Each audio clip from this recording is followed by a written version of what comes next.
Is this thing on? It is. All right, welcome back to another video. I am DaRock, and we are here recapping this week of college basketball. We had upsets, a lot of thrilling games going down to the wire, a lot of big results here.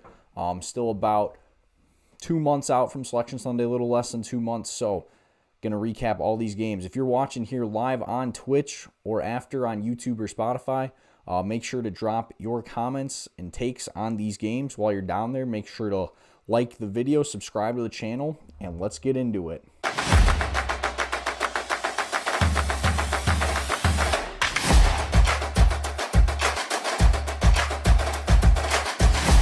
So we start here with the upset of the week. The UCLA Bruins take down the 4th-ranked Purdue Boilermakers 69-67, hand them their second loss of the year, coming from behind here in the second half, trailing for most of this game, but come from behind, get the win at home, and a rare one too, where they actually were on the rest disadvantage, where Purdue had been in Los Angeles since Saturday when they played USC. Now they then took on, stayed here in LA, taking on UCLA across town, where UCLA had to come all the way from Columbus. And trust me, Mick Cronin complained about this like he always does in the postgame, but his team gets the win behind Tyler Bilodeau, scoring 14 points, including the game winner. But really what set that up was Donovan Dent going for 23 in this one, 10 of 18 from the field, where Purdue's defense just kind of collapsed on Dent there on that last shot, thinking that he was going to be the one to take, play some hero ball. But that was not the case. He makes a really nice pass there to Bilodeau, who knocks in the three for the win. Other guys here on the UCLA side, both Eric Daly, Trent Perry, were also in double digits. No bench points for the Bruins this one. All 69 points came from their starters. And just shot the ball really well, 57% from the field, 45% from three. Gonna win a lot of games when you shoot that well.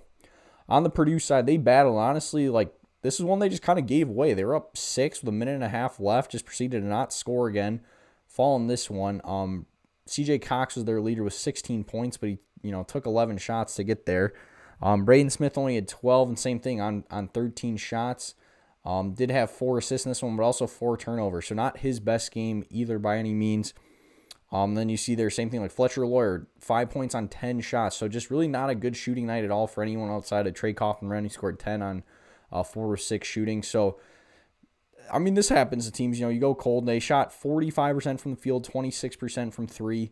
Not a great night shooting for Purdue, and that's, how upsets happen. If, you have a cold shooting night, the other team plays their best game.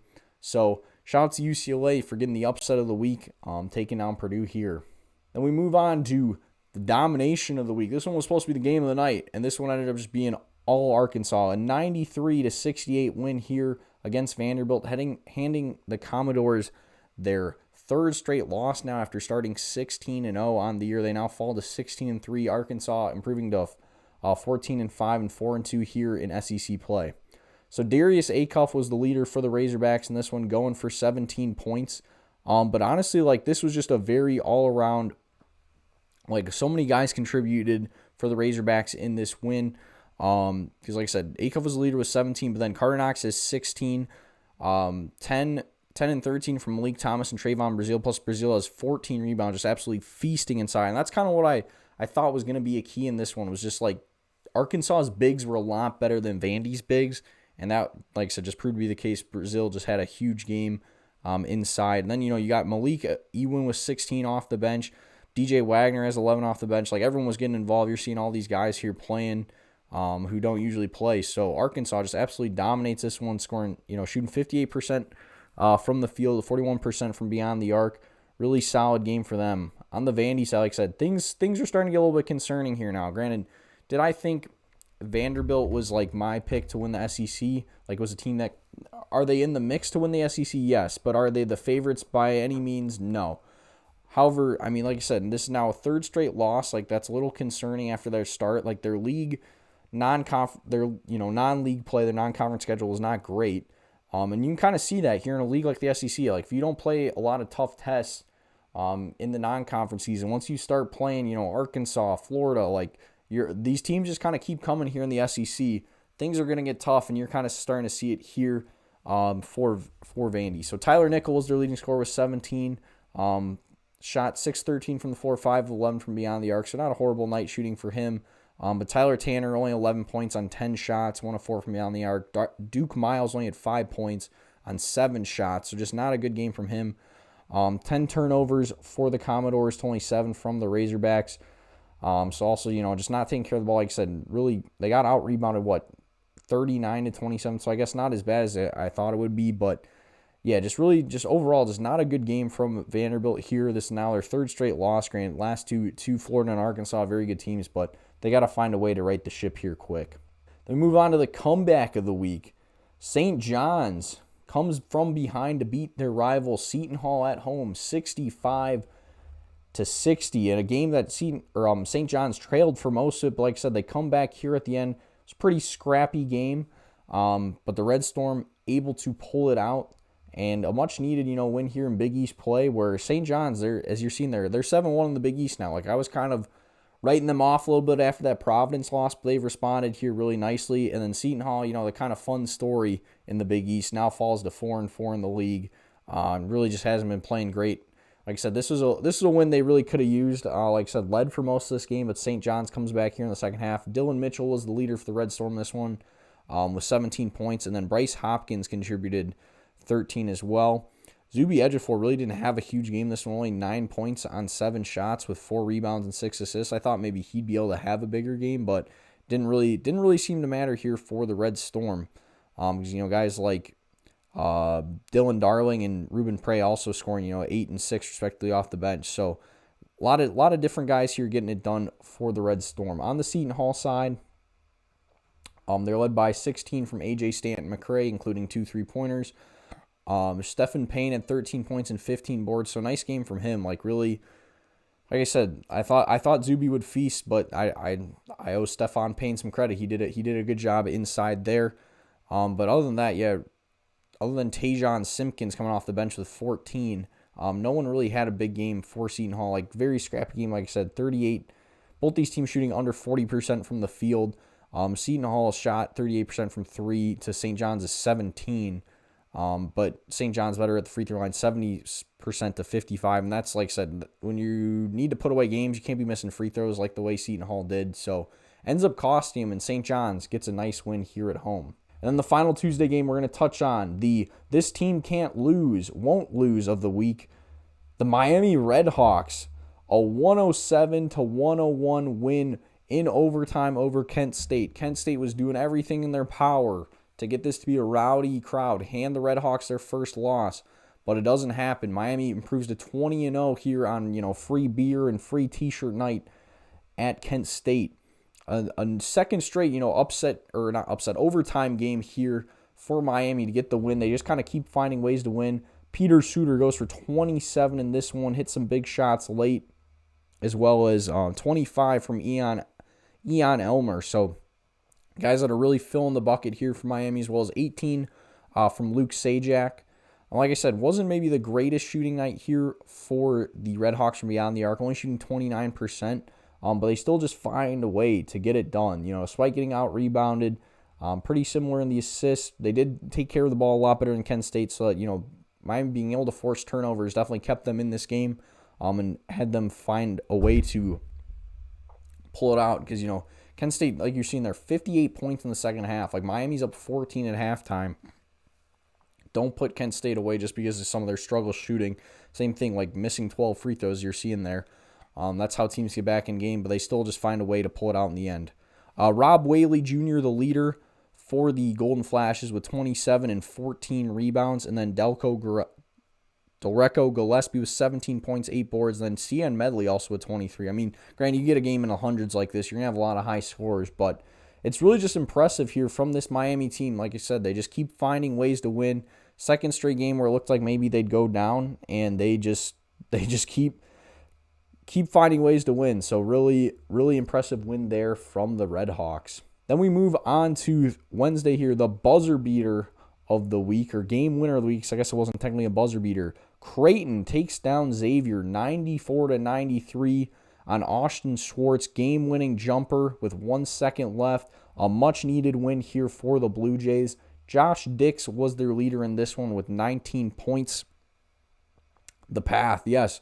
Morbin Pickford here in the Twitch chat saying the Path. I could not agree more. The Path is very alive and well right now for the Jays after this win. Josh Dix, the leader with 19. Austin Schwartz with 16, including that game winner. So really big games from them. Nick Graves also puts in 16 off the bench. Just a really scrappy win here for this Creighton team. Kept battling, found a way to win it. On the Xavier side, Trey Carroll had a huge game. He was just dominating this one. 29 points on 12 of 14 shooting, including 2 of 3 from beyond the arc. He's a really fun guy to watch on this Xavier team. I wish they were a little bit better. Maybe he'd be getting a little bit more recognition because I have enjoyed watching him when I've gotten a chance to watch Xavier this year. But yeah, they fall here to 11-8, 3-5 in the Big East. Like this would have been a bad loss for Creighton. Like the path might have been dead if they lose to Xavier at home. But now it's still going. They're now 6-3 in the Big East, 4th place in the league. We'll see. Maybe the league can sneak 4 teams in. We'll have to see. It's going to be close. Let me pull up this team stats here quick, see if there was anything else really notable. But yeah, this was a really fun one. Like back and forth really the whole game. Both these teams shooting over 50% from both the 3 and the field shooting over 50% from the field as well as over 50% from 3. Sorry, I'm fumbling on my words because I reversed the order there. But yeah, really just dominant game from both sides. Both players having big games. But yeah, really nice win here for Creighton to get this win. Then we move on to this is the best team in the nation of the week. Arizona, 77-51 win over Cincinnati, improved 19-0 in the league, 6-0 in league play. This one was kind of close at some points here, around like the 8-10 range, but in the second half, Arizona just absolutely pulls away, kills the Bearcats. Mo Krivas, the leader in this one, was 17 points, but then you throw in Karchekov with 14. Koa Pete, big game for him as well, 13 and 6. Braden Burries has 12 points, but 10 assists. And then Krivas also had 9 assists to go with those 17 points. Just there's so many guys on this Arizona team, which is why they are just so good. Tobe Awaka, coming off the bench playing 20 minutes, 5 points, 6 boards. He's contributing. It's just so many different guys on this Arizona team. You can see outscoring Cincinnati by 20 points there in the second half. Just absolutely pulling away, dominating this one, proving why they're the best team in the country, why they're my pick right now to win the national title. And I don't really see, anyone beating them anytime soon. Granted, like I said, they're definitely going to lose some games here. The Big 12, very good league this year. But these Wildcats just dominating right now. On the Cincinnati side, they're led by Baba Miller with 14, but granted, took 13 shots to get those 14. Sean Abashev was their second leader off the bench with 13 points. And outside of those two, no one was in double digits for Cincinnati. So Arizona just did a really good job, limiting the go-to guys here on this Bearcats squad. To get this win. Trying to look here, any other thing notable here. Yeah, points off turnovers, 17 points off turnovers to 1 point off Arizona. Plus, just Arizona only turned the ball over 6 times. They just do such a good job taking care of the ball as well as just how good defensively they are. I said maybe not the greatest shooting night, only shooting 40% from the field and 23% from beyond the arc, but to still win by 26 points. Granted, Cincinnati not a great team by any means, just very impressive win here for Arizona. Then we move on to this team might be getting hot at the right time. Winner of the week, Kentucky, with an 85-80 win over Texas. This one was a close game, but Kentucky, once again, back in the win column. They're either 4th or 5th straight win here. They keep playing close games. You would maybe as a Kentucky fan like to see some more blowouts rather than playing every team close. But I don't know. Texas beat Vandy and Alabama before losing to Texas A&M last week. So they've pulled out some pretty good wins here in the SEC. So looking here, Denzel Aberdeen, the leader for Kentucky with 19 points, including 2 threes, and then Otega Owe right behind him with 18 points. Granted, took 20 shots, so not as good of a game. And then Colin Chandler, who's been playing really well lately, comes off the bench, scores 18, hits 2 of 4 threes, plus adds 7 rebounds to go with those 18 points. And then looking else here, Cam Williams at 9. Sadly suffered an injury in this one where he might be out for the year. That's already losing Jalen Lowe, and then now Cam Williams, like their point guard being out, that's where things, could kind of get dicey here for this Kentucky team. Maybe they won't be able to keep this hot streak going, but nice win here tonight. On the Texas side, Dalen Swain goes for 29, so big scoring game from him, 2 of 6 from 3, as well as 6 rebounds. And then Matas Volkiaitis with 15 and 11. He's been a really good big for Texas here. He's a fun player to watch. Tremont Mark also in double digits with 12 points. And then Chendell Weaver, 14 off the bench. So Texas, like I said, they battled in this game. Never easy to go into Lexington, pull out a win.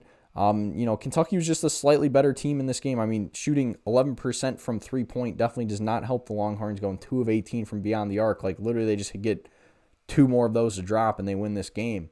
So really, really tough shooting night from them beyond the arc. I mean, they were the better shooting from the field, but yeah, beyond the arc, not as good there. Other than that, looking here, anything else really jumping off the page? Like, this is a game, like I said, it was just like a battle. It was a scrappy game. Like, Texas dominated in the paint here a little bit.